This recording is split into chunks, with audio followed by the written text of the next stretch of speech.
So, over the past few days, I've been looking for a few different low-profile graphics cards for a Dell Optiplex, and I've actually come across a few weird ones, like the AMD Radeon RX 6500 video, which I released a few days ago. You should check it out if you haven't seen it yet. Today, we will be focusing on the Radeon RX 6300, which is based on the same chip as the RX 6400, but is an extremely crippled version of it.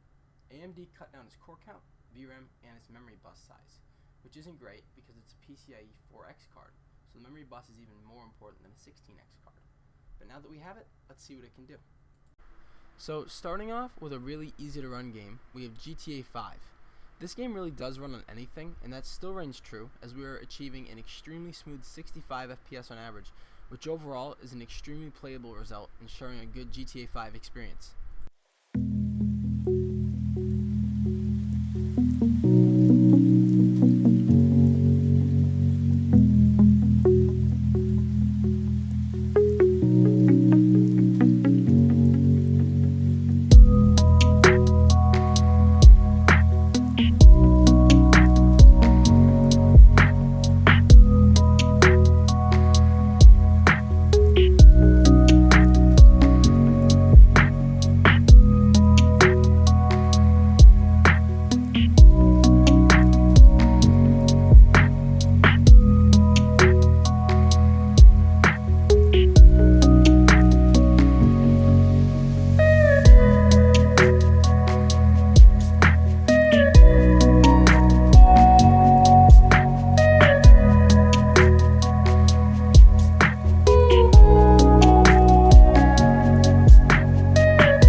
Now, moving on to a harder to run title, we have Counter-Strike 2.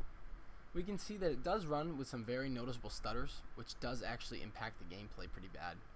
We achieve 74 FPS on average, but it doesn't feel great as it has some pretty bad frame times and a 1% low in the single digits. So I'd say that for casual gameplay, the card's okay, but I wouldn't recommend it for more than that.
we're running Red Dead Redemption 2, which at 720p lowest, it does really give this card a tough time, with an average of just 29 frames a second, which doesn't feel great.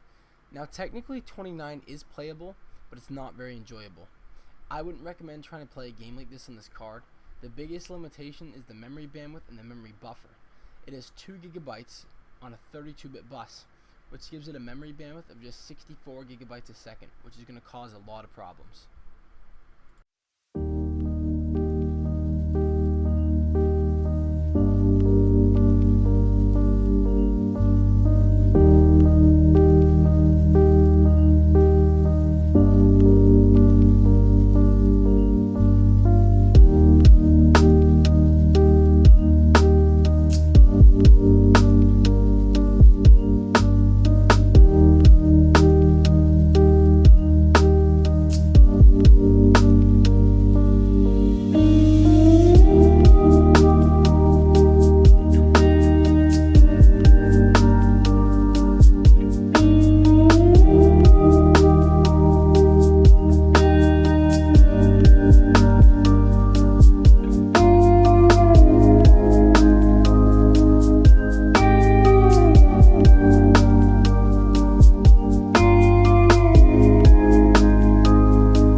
I would not recommend going out and buying this card. The 2GB of extremely slow VRAM sitting on a 32-bit bus is not going to allow a decent experience in many games. There are unfortunately not a lot of good options for a low profile graphics card at a decent price, so in my opinion, buying a small form factor PC is not a very good idea. I'd try to stay away from them. Thank you for watching. If you enjoyed this video, please like the video and subscribe for more tech related content, as we are currently on our way to our first 100 subscribers, so it would really mean a lot to us if you subscribed. Thank you.